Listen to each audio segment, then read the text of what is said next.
विशाल sir, अंबर enterprises देखिए। अंबर enterprises मेरे हिसाब से अभी गर्मी सीजन खत्म हो गया है, ऐसा लग रहा है। ओके, मोर और लेस मंथली चार्ट बेरिश हुए हैं, और मंथली चार्ट जब बेरिश होता है तो ऐसे स्टॉक में इधर साइडवेज पैटर्न बन जाते हैं, साइडवेज कंसोलिडेशन का माहौल बन जाता है, या बड़े करेक्शंस आते हैं, तो मोस्ट प्रोबेबली ये स्टॉक जो पिछले 3 या 4 वीक में एक अच्छे खासे इसने करेक्टिव मूव्स दिखाए हुए हैं, और एक अच्छा खासा रेंज ब्रेक इसमें दिखा गया है। तो 2600 के नीचे जैसे ये स्टॉक गया तो एक रेंज ब्रेकआउट भी हुआ है, उसके बाद एक रीटेस्टिंग भी हुआ है।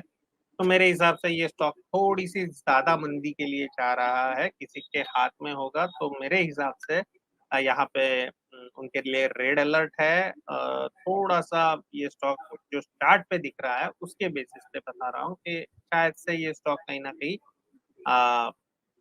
1600-1700 या 1900 से के 1700 के बीच में एक बार आएगा।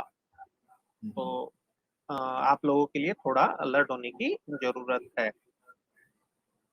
ठीक है, तो अलर्ट होने की जरूरत है। अंबर एंटरप्राइजेस कमजोरी और बढ़ सकती है, ये कह रहे हैं विशाल सर, और वो कमजोरी दिख रही है लगातार, और बड़े ऊंचे लेवल से, बहुत ऊपर के लेवल से जिस तरीके से टूटा है, तो एक अच्छे खासे डिस्ट्रीब्यूशन के बाद जब स्टॉक टूटता है, जो स्पेसिफिकली हम लोग अंबर एंटरप्राइजेस में देख रहे हैं, if I am not wrong, October second half से तकरीबन तकरीबन मैं फर्स्ट हाफ तक, ये जो 4 महीने का पीरियड है, 4 नहीं मेरे हिसाब से ज्यादा बड़ा पीरियड होगा, 5 और यो 2, 7 महीने का पीरियड है, 7 मंथ का। ये 7 मंथ में बहुत अच्छा डिस्ट्रीब्यूशन देखा गया है स्टॉक, और जब भी स्टॉक में डिस्ट्रीब्यूशन देखा जाता है उसके बाद अगर कुछ सेल ऑफ आता है तो ये टाइम पीरियड या इसमें जो करेक्शन होते हैं वो टाइम वाइज नहीं होते हैं, वो प्राइस वाइज करेक्शन।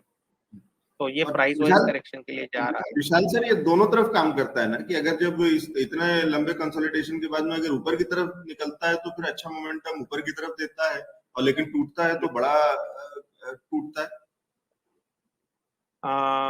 यस, ये बहुत अच्छी बात की आपने।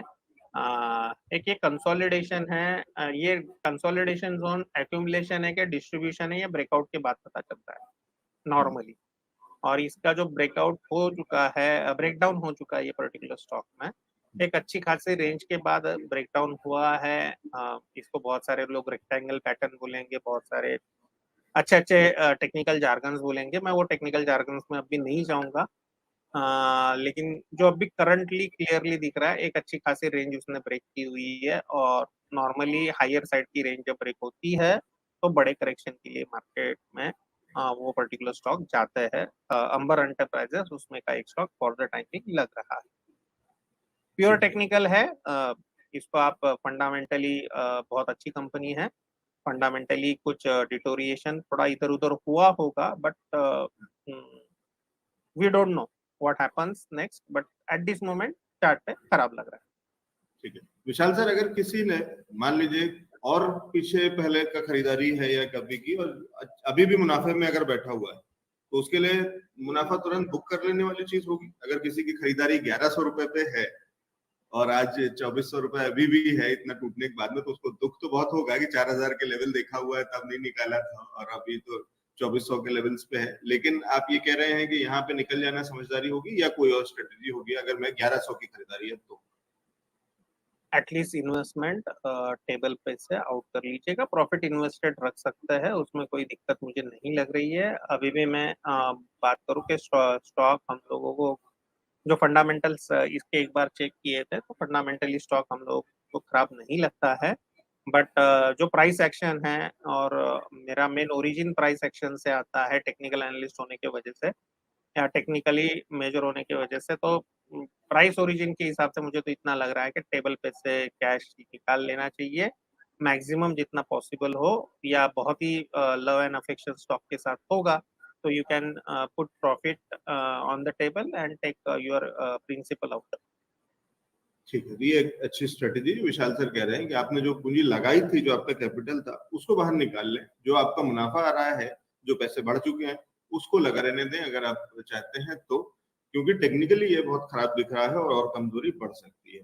फंडामेंटली कुछ अलग चीजें हैं जिसको अलग तरीके से समझा जा सकता है, अलग एनालिस्ट से बात करी जा सकती है, लेकिन फिलहाल या जिस तरीके से एक चीज जो विश्वजीत दास जी अगेन बता रहे हैं, तो वो ये कह रहे हैं कि वही जो चिप्स की शॉर्टेज है उसका असर कहीं ना कहीं दिख रहा है। और मैं शायद उसमें जोड़ूंगा तो उसमें बहुत सारी चीजों का शॉर्टेज या बहुत सारी चीजों का असर होगा, क्योंकि जिस नई तरीके की चीजें जो इसके जो इनपुट है, इनपुट कॉस्ट बहुत सारी चीजों में बढ़ी हुई है, और ये वाली चीजों में भी मेटल और वो सारी चीजें लगती है, तो वो सबके भी दाम बहुत ऊपर है, कॉपर, एल्यूमिनियम, स्टील, तो उसका भी असर होगा। प्लस कंजम्पशन नहीं है, खरीदारी कहीं ना कहीं हम देख रहे हैं कि बहुत सारी चीजों में रुका हुआ है। जहां से शुरुआत करी थी विशाल सर ने कि गर्मी वाला चीजें जो थी वो उतनी बिकी नहीं है, उतनी गर्मी अब रही नहीं, तो वो वाला भी कहीं ना कहीं फंडामेंटली भी होगा। तो बहुत सारी चीजों का मिक्सचर है। टेक्निकल व्यू विशाल सर ने बता दिया, पूरा क्लियर कर दिया है। ठीक है।